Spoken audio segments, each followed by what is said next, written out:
আসসালামু আলাইকুম ভাইয়াপুরা, welcomes to AMS moving channel. আজকের ক্লাসে আমরা বাংলা সেকেন্ড পেপার বইয়ের 9-10 এর বাংলা সেকেন্ড পেপার বইয়ের প্রথম পরিচ্ছেদ ভাষা ও বাংলা ভাষা, এই পরিচ্ছেদটা নিয়ে আলোচনা করব। তো এই পরিচ্ছেদটা ভাইয়া যতই বলি না কেন, এটা একটু মুখস্থের ছাপ, মুখস্থের পরিচ্ছেদ। তো এই পরিচ্ছেদটা আপনারা কিভাবে শেষ দিবেন? এই পরিচ্ছেদটা শেষ দেওয়ার জন্য আপনার প্রথমত এই পরিচ্ছেদটা দুইবার রিডিং করবেন, আবার এমন ভাবে করবেন যাতে এই পরিচ্ছেদটা দ্বিতীয়বার আর না পড়া লাগে। বাংলা সেকেন্ড পেপার অনেক স্টুডেন্ট আছে, বাংলা সেকেন্ড পেপার ঘৃণা লাগার কারণ কি? কারণ এক পরিচ্ছেদ পরে আবার 2 দিন পরে পরিচ্ছেদটা ভুলে যায়, আবার পরে আবার ভুলে যায়, এরকম 20, 30, 40 বা পরে কিন্তু তার পরিচ্ছেদটা মনে রাখতে পারে না, সে পরিচ্ছেদটা ভুলে যায়। তো এটার কারণ কি? এটার কারণ হচ্ছে সে বই দাগায় দাগায় পড়ে এবং বইয়ের উপর সে পুরোপুরি ফোকাস থাকে। এই জন্য বাংলা সেকেন্ড পেপার বইটা সে ভুলে যায়। তো এই যেগুলো মুখস্থের ছাপ পরিচ্ছেদ আর কি, সেগুলো মনে রাখার উপায় হচ্ছে দুইবার আগে রিডিং করবেন, রিডিং করে একটা গাইড করবেন বা বইয়ের যেগুলো আর কি অনুশীলনী এমসিকিউ গুলো আছে সেই এমসিকিউ গুলো সমাধান করবেন আর কি। তো যতটুকু বোঝানোর বিষয় ততটুকু বুঝাই দিতেছি।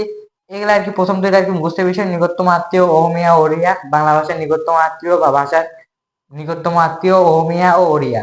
ঘনিষ্ঠ সম্পর্ক আছে সংস্কৃত ও পালির সঙ্গে ধ্রুপদী সিস্টেম অনুযায়ী। তো ভাষার পরিবার হচ্ছে ইও। ইও বলতে আমি কি বুঝাইছি? ইন্দো ইরানীয় বাদে যত ইও আছে, ইন্দো ইউরোপীয় এরকম যত ইও আছে সবগুলো হচ্ছে ভাষার পরিবার। যার শেষে আপনি দেখবেন ইও কথাটা আর কি যুক্ত করা আছে, ইও কথাটা আর কি যুক্ত করা আছে, মানে ইন্দো ইউরোপীয় এর শেষে ইও আছে না। আবার ইন্দো ইরানীয় শেষে কিন্তু ইও আছে, কিন্তু ইন্দো ইরানীয় এটা বাদে যত ইও আছে সবগুলো হচ্ছে ভাষা পরিবার। এটা এমসিকিউতে থাকতে পারে। তারপর লিখছি যে ভাষা আসছে কোথা থেকে। ভাষা আসছে হচ্ছে ইন্দো ইউরোপীয়, ইন্দো ইরানীয়, আর্য, প্রকৃত বাংলা। এটা মুখস্থ করতে অনেকে কষ্ট, এই জন্য আমি একটা গল্প লিখে রাখছি। আমার ম্যাডাম এই গল্পে আর কি পড়াইছিল, আমার এক ম্যাডাম। তো গল্পের নাম কি? রূপের রানী আজ প্রকৃত বাংলা সুন্দরীরা। মানে কি?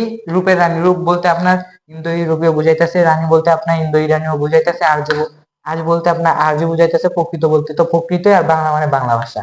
তারপর শেষেরটা হচ্ছে পশ্চিমবঙ্গ, ত্রিপুরা দাপ্তরিক ভাষা বাংলা। পশ্চিমবঙ্গ মানে কি?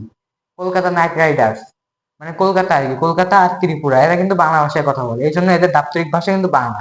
তো যতটুকু বোঝানোর বিষয় ছিল ততটুকু বোঝাই দিচ্ছি, বাকিগুলো আপনার আর কি নিজ দায়িত্বে প্রথমে রিডিং করবেন, তারপর গাইড দেখে দেখে সমাধান করবেন। প্রথম পরিচ্ছেদ যেহেতু মুখস্থের বিষয়, এটা নিয়ে বিস্তারিত আলোচনা করার কিছু নেই, পরের পরিচ্ছেদ থেকে বিস্তারিত আলোচনা করবো। তো আজকে ক্লাসে এইটুকুই। আসসালামু আলাইকুম।